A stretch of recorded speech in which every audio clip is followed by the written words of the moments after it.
그날은 유독 서늘한 바람이 탑골 공원 나무들 사이로 불어댔습니다.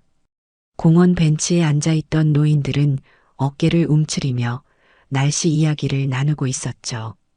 그 사이로 작은 리어카를 끌고 지나가는 여성이 있었습니다. 그녀의 얼굴에는 세월의 흔적이 깊게 새겨져 있었지만 그 눈빛만큼은 여전히 강인했습니다. 오늘도 커피 한잔 하고 가세요. 따뜻하게 내려드릴게요.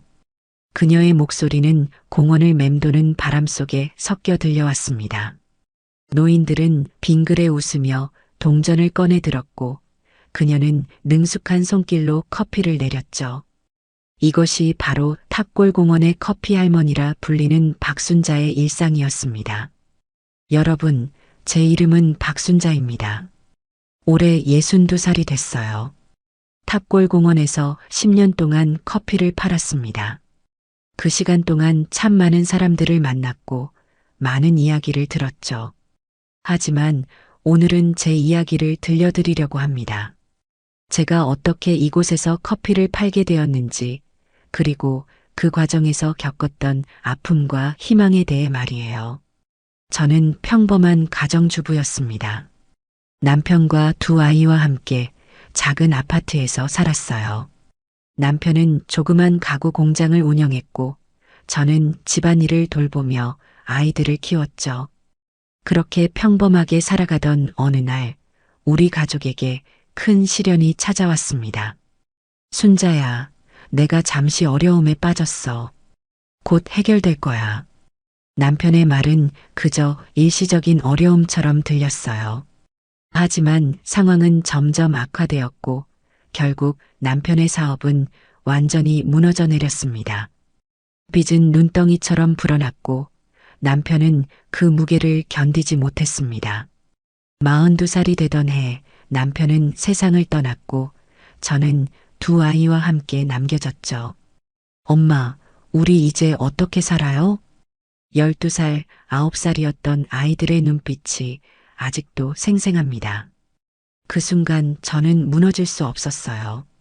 아이들을 위해서라도 강해져야 했습니다. 아무것도 없었습니다. 남겨진 건 빚뿐이었어요. 그래서 시작했습니다. 처음에는 작은 리어카에 김밥을 싸서 팔았어요. 그 다음에는 떡, 그리고 커피까지. 그러다 우연히 탑골공원 근처에서 장사를 하게 되었고 점점 단골이 생기기 시작했습니다. 아줌마 커피가 제일 맛있어. 내일도 올게. 노인들의 칭찬 한마디가 저에게는 큰 위로가 되었습니다. 여러분의 한마디 칭찬과 응원이 누군가에게는 큰 힘이 되듯이 영상 제작에도 여러분의 구독과 좋아요는 정말 큰 힘이 된답니다. 하지만 장사가 순탄했던 것만은 아니었어요. 불법 노점상이었기에 단속은 늘 따라다녔습니다. 경찰이 오면 리어카를 끌고 도망쳐야 했고 때로는 리어카를 압수당하기도 했죠. 그래도 포기할 수 없었어요. 아이들의 학비와 생활비를 위해 매일매일 공원으로 나갔습니다. 커피 한 잔에 얼마나 벌겠어. 그래도 아이들 먹여 살려야지. 스스로에게 되뇌며 하루하루를 버텼어요. 그렇게 시간이 흘러 저는 탑골공원의 커피 아줌마로 자리 잡게 되었습니다. 노인들은 저의 커피를 찾았고 때로는 그들의 외로움을 달래주는 대화 상대가 되기도 했어요. 어떤 분은 매일 아침 커피를 마시며 돌아가신 아내 이야기를 했고 또 어떤 분은 멀리 사는 자식들 자랑을 하셨습니다. 저는 그저 미소 지으며 들어드렸죠. 그것만으로도 그분들에게는 큰 위안이 되는 듯 했으니까요. 하지만 제 인생의 가장 어두운 시간도 곧 찾아왔습니다. 장마철이 시작되면서 매출은 급격히 줄었고 아이들의 학비를 감당하기 어려워졌어요. 그때 한 노인이 저에게 다가왔습니다. 아줌마, 나랑 잠깐 시간 좀 보내주면 돈 많이 줄게. 그 말에 처음에는 귀를 의심했어요. 하지만 그가 내민 돈뭉치를 보며 머릿속이 하얘졌습니다. 그날의 매출보다 몇 배나 많은 금액이었죠. 거절해야 한다는 것을 알면서도 아이들의 얼굴이 떠올랐습니다. 딱 한 번만. 그렇게 시작된 일이 저를 더 깊은 나락으로 떨어뜨릴 줄은 그때는 몰랐습니다. 이제 제 이야기의 가장 어두운 부분을 들려드릴 차례군요. 딱 한 번이라는 생각은 저의 착각이었습니다. 그 후로도 비슷한 제안은 계속 이어졌고 매번 이번이 마지막이라는 자기 위안 속에서 저는 점점 더 깊은 수렁에 빠져들고 있었죠. 탑골공원의 커피 아줌마에서 이제는 다른 의미로 알려지기 시작했습니다. 처음에는 죄책감으로 밤마다 눈물을 흘렸어요. 거울을 볼 때마다 스스로가 혐오스러웠습니다. 하지만 아이들의 학비를 마련하고 밥상에 반찬을 하나라도 더 올릴 수 있다는 생각에 그 일을 멈출 수 없었습니다. 엄마, 이 옷 어떻게 살 수 있었어요?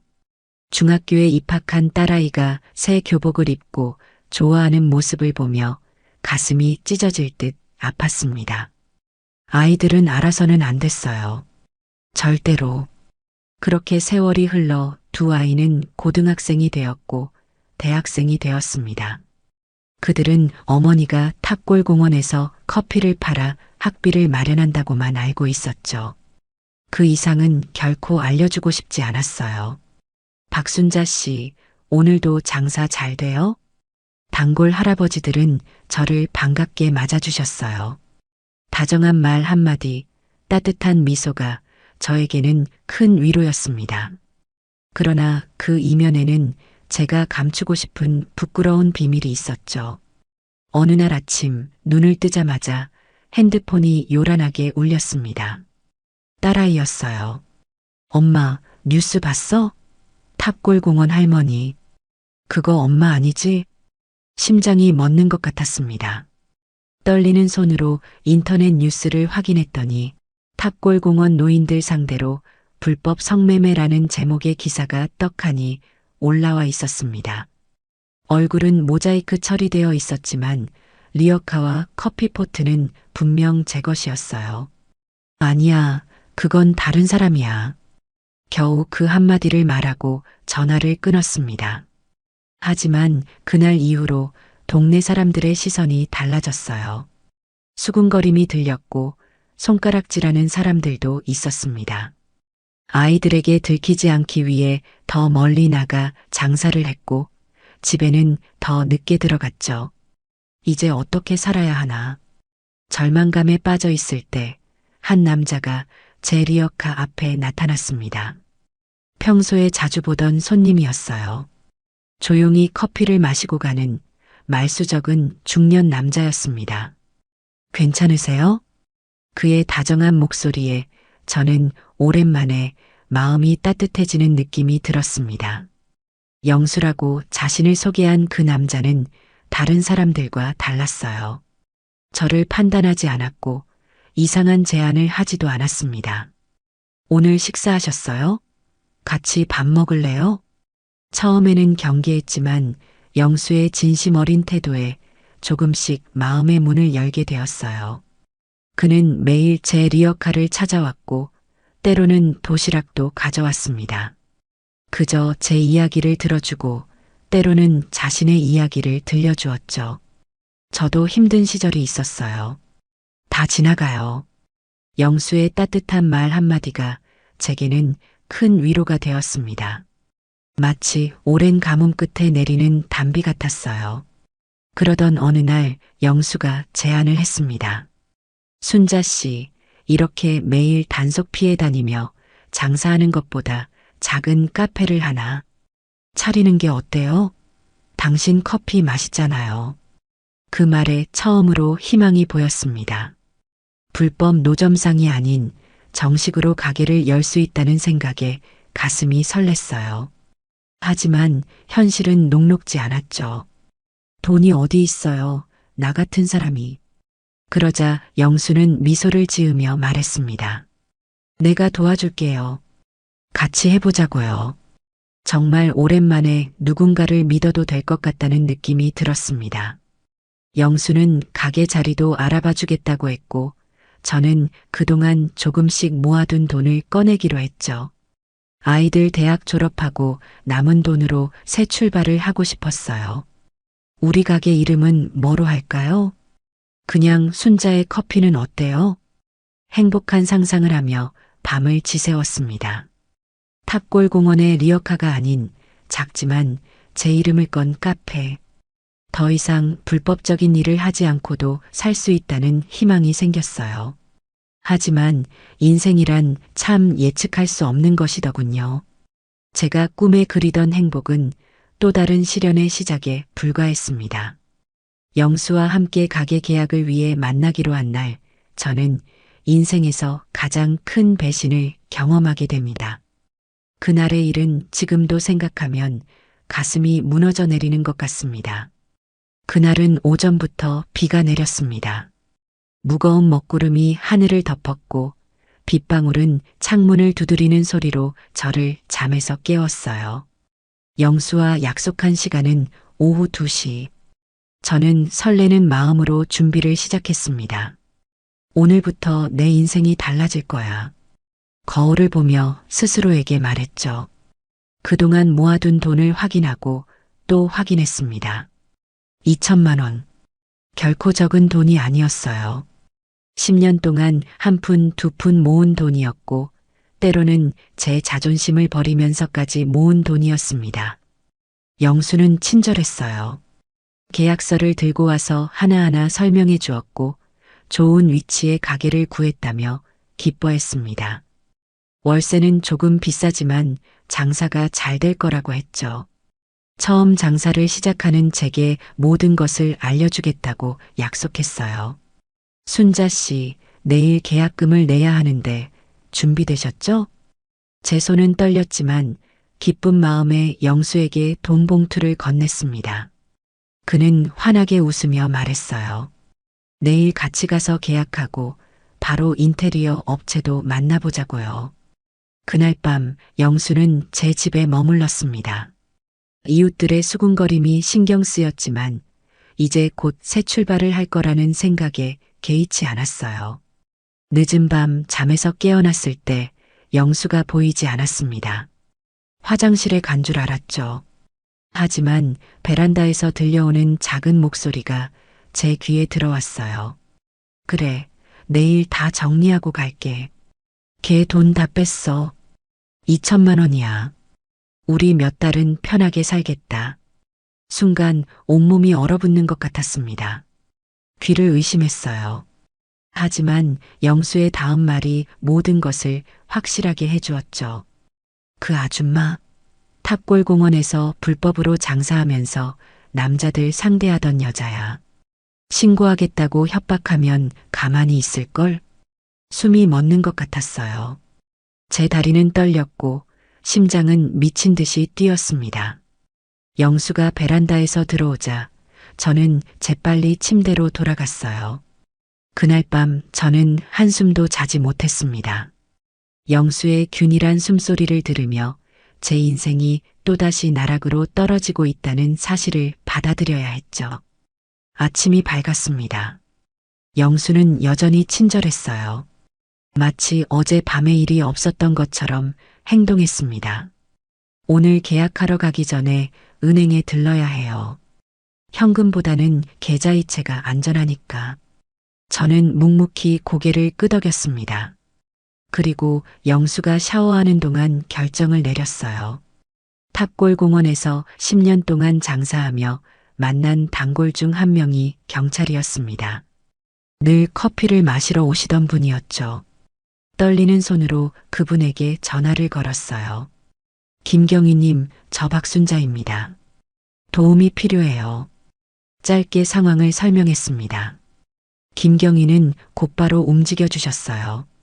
제가 할 일은 영수를 은행으로 데려가는 것이었습니다. 그곳에서 모든 것이 밝혀질 테니까요. 영수 씨, 가기 전에 커피 한 잔 마실래요? 내가 특별히 내려줄게요. 영수는 미소를 지으며 고개를 끄덕였습니다. 저는 탑골공원에서 10년 동안 내려온 그 커피를 마지막으로 한 번 더 내렸어요. 그리고 조용히 말했습니다. 영수 씨, 어젯밤에 한 통화 내용 들었어요.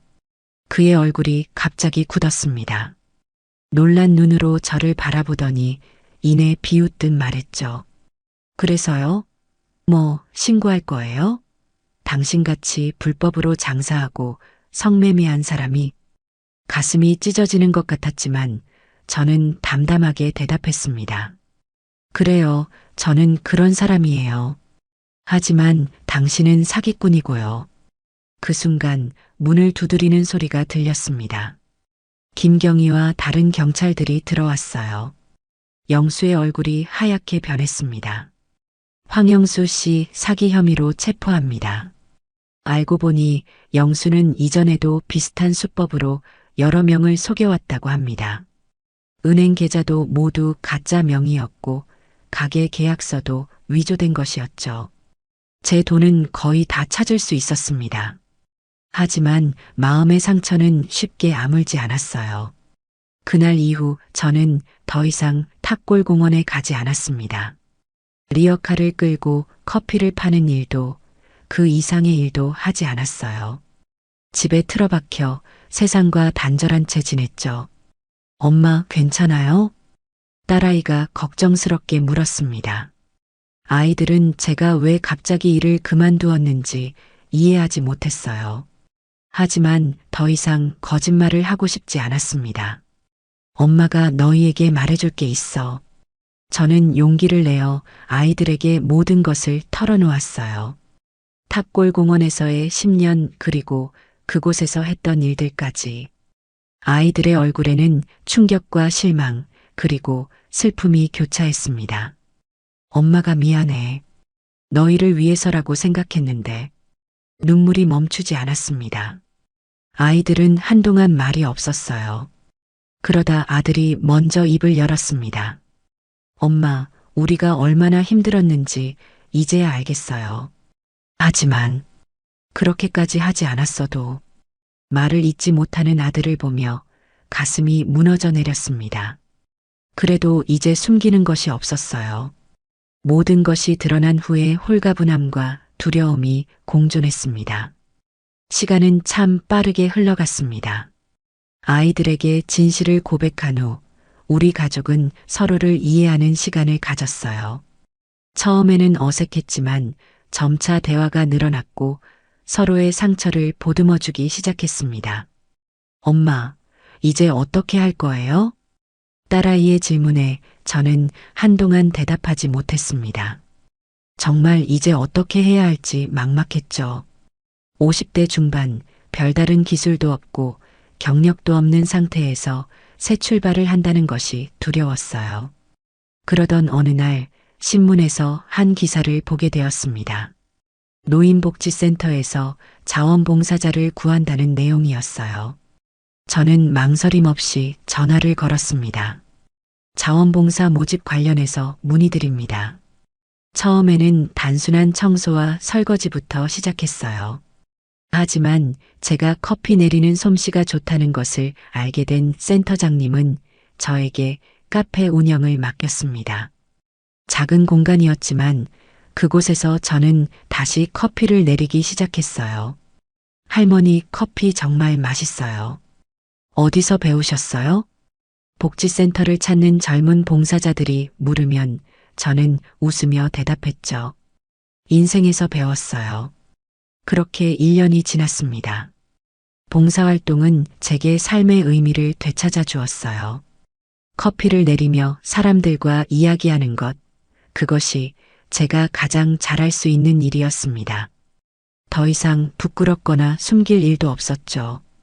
어느 날 복지센터에 낯익은 얼굴이 찾아왔습니다. 탑골공원에서 자주 보던 할아버지였어요. 아이고, 커피 아줌마 아니요?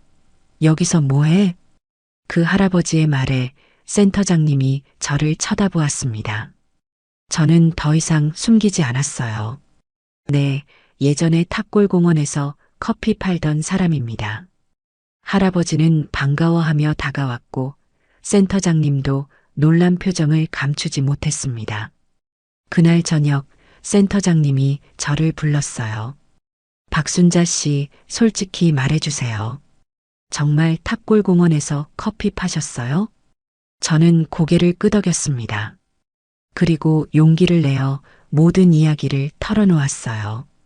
탑골공원에서의 10년 생존을 위해 선택했던 일들, 영수에게 당했던 사기까지 모든 것을 말했습니다. 센터장님은 오랫동안 침묵하셨어요.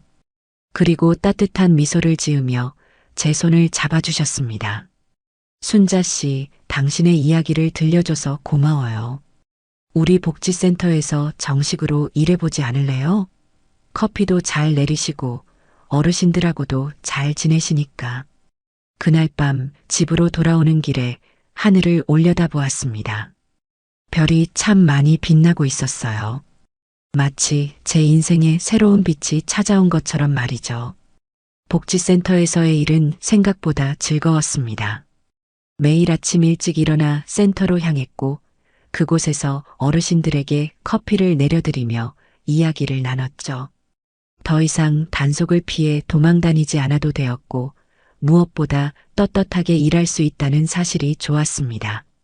순자 씨, 이 커피 어쩜 이렇게 맛있어? 매일 아침 커피를 마시러 오시는 김할머니의 말씀에 저는 웃음을 지었습니다. 사실 특별한 비법은 없었어요.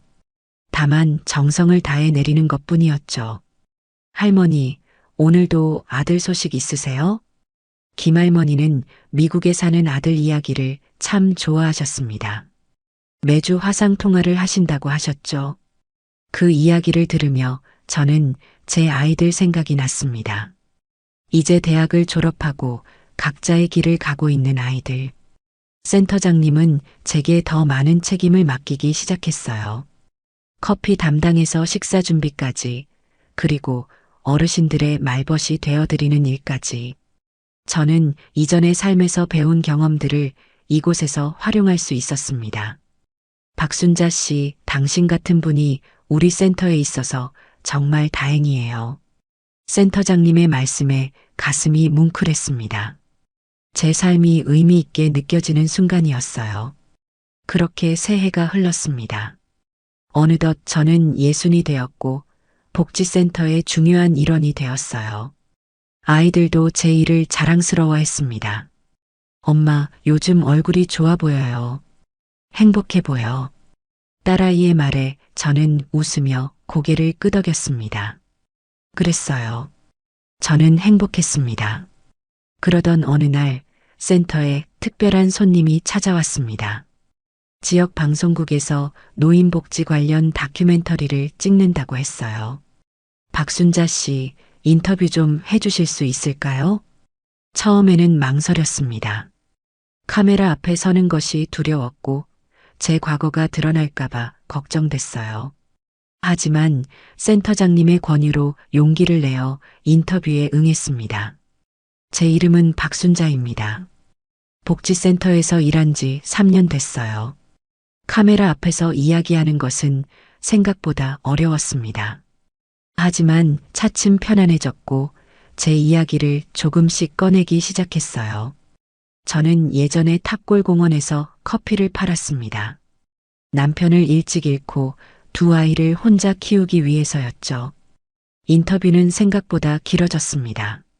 제 인생 이야기를 끄집어내는 과정은 마치 오래된 상처를 다시 들여다보는 것 같았어요. 아프지만 동시에 치유되는 느낌도 들었습니다. 그때는 선택의 여지가 없었어요. 살아남기 위해, 아이들을 위해 모든 것을 감수했죠. 카메라를 보며 이야기할 때 마치 모든 시청자들에게 제 진심을 전하는 것 같았습니다. 부끄러운 과거도 후회되는 선택들도 모두 솔직하게 말했어요. 다큐멘터리가 방영된 후 예상치 못한 일이 벌어졌습니다. 많은 사람들이 제 이야기에 공감했고 복지센터로 응원 메시지가 쏟아졌어요. 박순자 씨 이야기에 큰 위로를 받았습니다. 힘든 시절을 겪고 있는 저에게 희망을 주셨어요. 그런 반응들이 저를 놀라게 했습니다.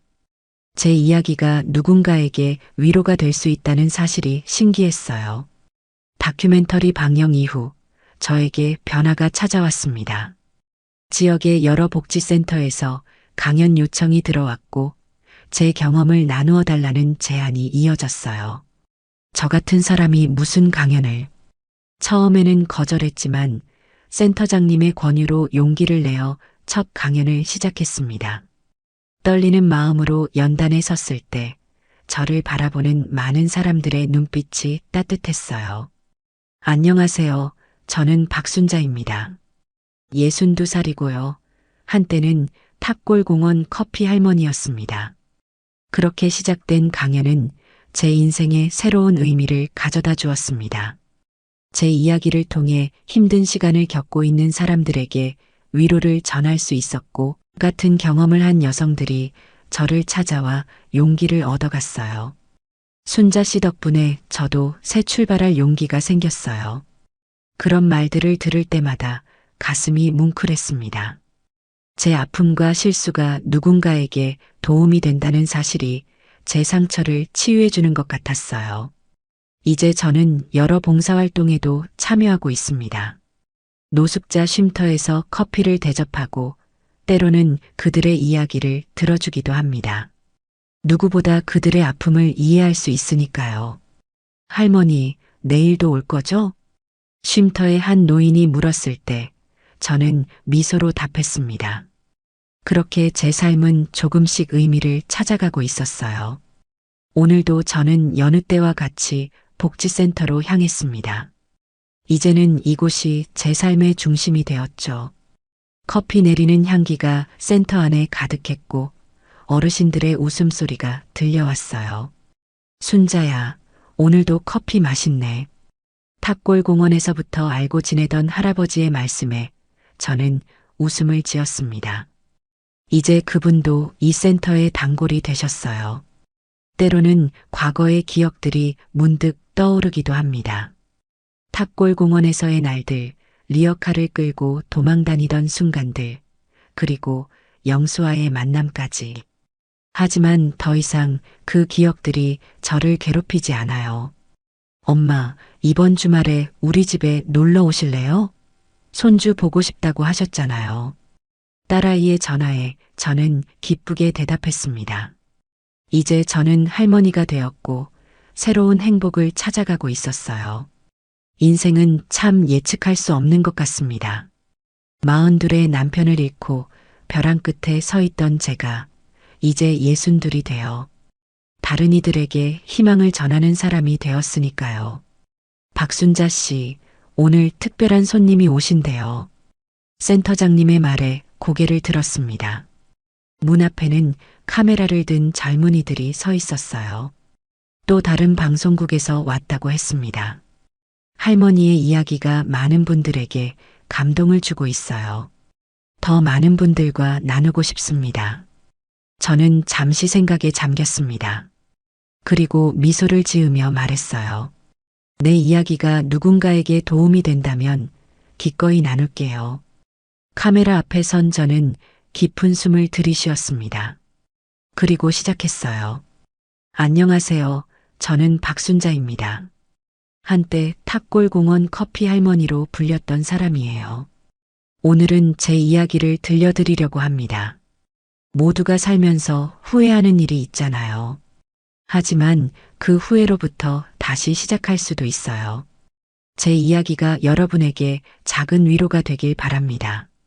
이제 저는 더 이상 과거에 갇혀 있지 않습니다. 아픔도 실수도 후회도 모두 제 삶의 일부로 받아들이게 되었어요. 그리고 그것들이 모여 지금의 저를 만들었다는 것을 알게 되었습니다.